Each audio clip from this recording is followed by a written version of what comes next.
October 16th యొక్క విశిష్టత మనం చూసుకుంటే ఈ రోజున వరల్డ్ ఫుడ్ డేని ప్రపంచ ఆహార దినోత్సవాన్ని మనం నిర్వహించుకోవడం ఉన్నాం. ప్రపోజ్ చేసింది ఫుడ్ అండ్ అగ్రికల్చర్ ఆర్గనైజేషన్.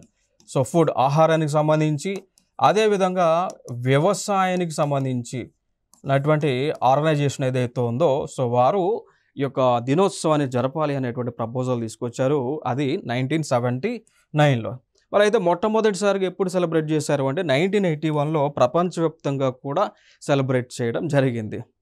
మరి ఎందుకు ఈ రోజున అంటే అక్టోబర్ 16నే ఎందుకు వరల్డ్ ఫుడ్ డేని నిర్వహించాలి అని ఎఫ్ఏ వాళ్ళు ప్రపోజల్ తీసుకొచ్చారు అంటే దానికి ఒక రీజన్ ఏంటి అంటే ఇక్కడ 16th అక్టోబర్ 1945లో FAO food and agriculture organization అనేటువంటిది ఏర్పాటు అవడం జరిగింది ఫిలిప్పైన్స్ దేశంలో. అది ముఖ్యమైనటువంటి ఉద్దేశం.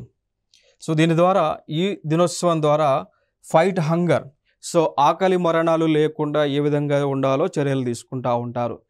హంగర్ని ఆకలిని ఎదుర్కొనేటువంటి కార్యక్రమాలు చేస్తూ ఉంటారు.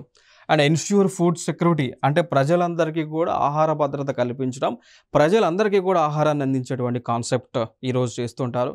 దాంతోపాటు ప్రమోట్ సస్టైనబుల్ ఫార్మింగ్ అని అంటాం.